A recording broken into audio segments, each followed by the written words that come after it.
ഇന്ന് തന്നെ ഡൗൺലോഡ് ചെയ്യൂ. കാണൂ നിങ്ങളുടെ ഫേവറേറ്റ് ഷോസ്.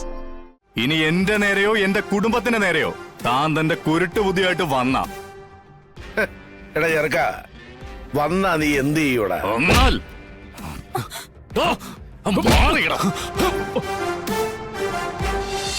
ഞാൻ പുറത്തുണ്ടാവും കേട്ടാ.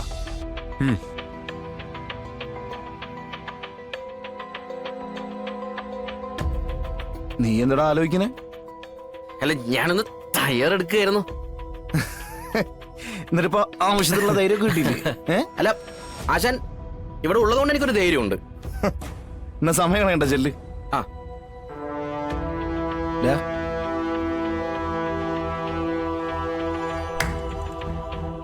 അപ്പൊ കാര്യങ്ങളൊക്കെ നോക്കി ചെയ്യേ. നോക്കിയോണേ.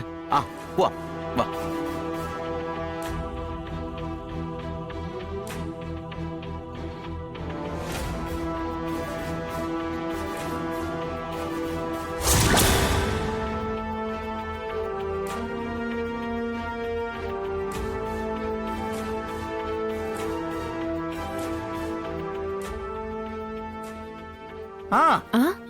ആരാണിത്?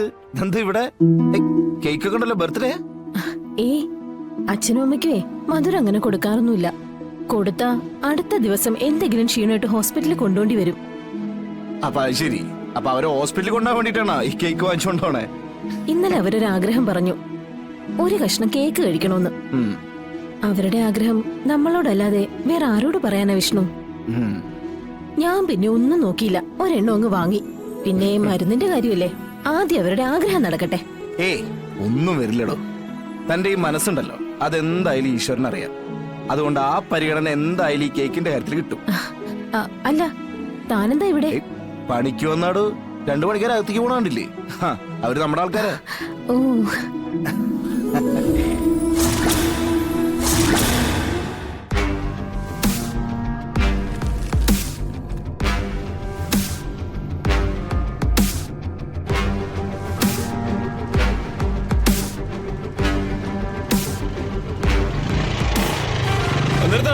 എങ്ങോട്ടാ?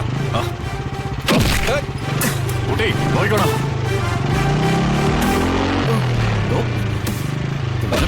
പോടൂ.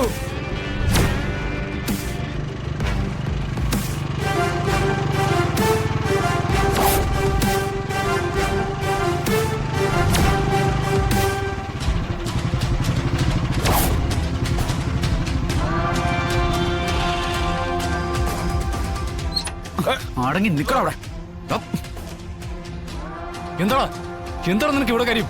അത് നിന്റെ അപ്പനോട് ഞാൻ പറഞ്ഞോളാം, യോഹന്നാനോട്.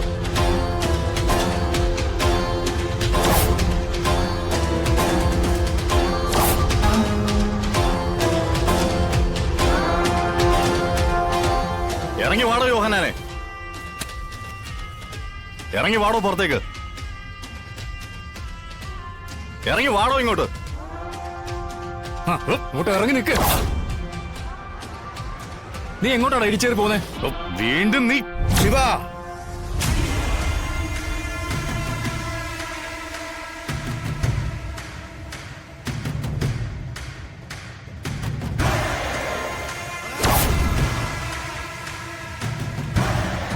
നീ എന്താടാ നിന്റെ വീട്ടുമുറ്റത്ത് ബലിച്ചോറ് ഒരുക്കി വെച്ചിട്ടാണോ ഇങ്ങോട്ട് ഇറങ്ങി തിരിച്ചിരിക്കുന്നത്? ഞാൻ വെക്കുന്ന ബലിച്ചോറ് കാക്കയെങ്കിലും തിന്നും. പക്ഷേ താനൊക്കെ ചത്താല് അതിന്റെ പേര് കൊടുക്കുന്ന ഒരു പറ്റ് ചോറ് പോലും നാട്ടിലെ ഒരു പട്ടി പോലും തിന്നാൻ വരില്ല. അത്രയ്ക്കുണ്ട് നിന്റെ മകന്റെ കോണം. എടാ ചെറുക്ക, നീ എവിടെയെന്നാ വെല്ലുവിളിക്കുന്നത്? നിനക്ക് വല്ല തിട്ടമുണ്ടോ? ശിവൻ എവിടെയാണോ നിൽക്കുന്നത് അതാണ് ശിവന്റെ ലോകം.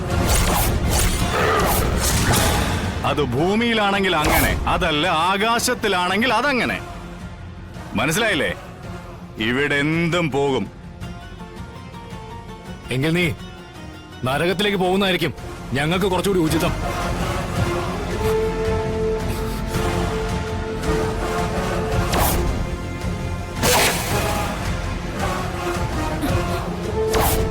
തീർക്കട്ടെപ്പാ ഇവനോടിട്ട്.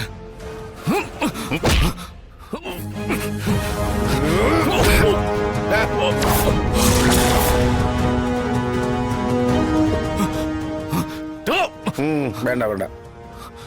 ഒരു കാര്യം ഗൗരവമായിട്ട് സംസാരിക്കുന്നതിനിടയ്ക്ക് ഇരുമ്പോടിയും കൊണ്ട് വരുന്നോടാ. എടാ കുട്ടി, എന്നാ,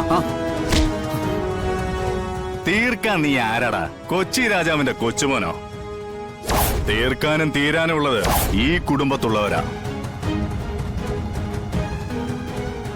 ശിവന്റെ കൈകൊണ്ട് നരകത്തിൽ പോവാൻ പ്ലാമൂട്ടിലെ തന്തയും മക്കളും പിന്നെ നിങ്ങൾക്ക് പാദസേവ ചെയ്യുന്നവരും ഒക്കെ ഉള്ളപ്പോ എന്നെ പോലുള്ളവർക്ക് അവിടെ സ്ഥാനമില്ലടാ. എടോ യോഹനാനെ, ഒരല്പമെങ്കിലും ബുദ്ധി തനിക്കുണ്ടായിരുന്നെങ്കിൽ തന്റെ ഈ കുരുത്തം കെട്ട മകൻ ഇരുമ്പ് വടിയും കൊണ്ട് എന്റെ മുന്നിലേക്ക് വരില്ലായിരുന്നു. എടോ, ഞാനൊന്ന് അറിഞ്ഞു പെരുമാറിയ ഇവന് വേണ്ടി താനിന്നൊരു ശവപ്പെട്ടി മേടിക്കേണ്ടി വന്നേനെ. ഒഴിവാക്കി വിടുകയാണ് ശിവൻ. തനിക്കറിയാലോ എനിക്ക് ബിസിനസ്സിൽ ഒരു താല്പര്യമില്ലെന്ന്. എന്നിട്ടും എന്റെ അച്ഛനെ തോൽപ്പിക്കാൻ വേണ്ടി താൻ എന്നെ കരുവാക്കി, എന്നെ ജയിലാക്കി. അതിന് ഞാൻ ഇവനിട്ട് 2 പൊട്ടിക്കുകയും ചെയ്തു. ഇതിവിടം കൊണ്ട് തീർക്കുകയാ. ഇനി എന്റെ നേരെയോ എന്റെ കുടുംബത്തിന്റെ നേരെയോ താൻ തന്റെ കുരുട്ട് ബുദ്ധിയായിട്ട് വന്ന എടാ ചെറുക്ക, വന്നാ നീ എന്ത് ചെയ്യൂടാ? എന്നാൽ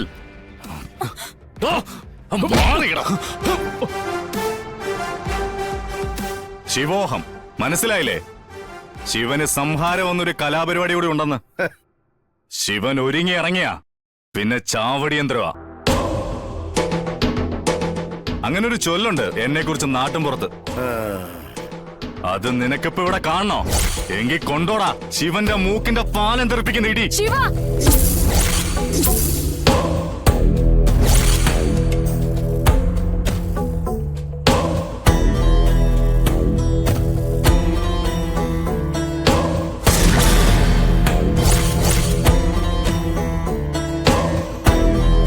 കൈയെടുക്ക്. എന്റെ അപ്പന്റെ ഷർട്ടിൽ നിന്ന് കൈയെടുക്കാനാ പറഞ്ഞത്.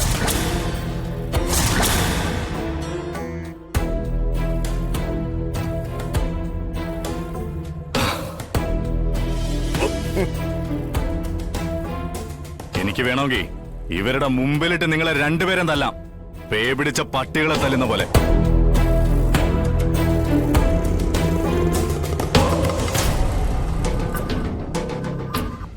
തല്ലിയിട്ട് ഇതുപോലെ തന്നെ പോകാനുള്ള തന്റെ ഇടമുണ്ട്. പക്ഷേ സ്ത്രീകളുടെ മുന്നിൽ വെച്ച്, അതും വീട്ടുകാരുടെ മുന്നിൽ വെച്ച് തല്ലുന്നത് ആണത്തമായിട്ട് ശിവൻ കരുതുന്നില്ല.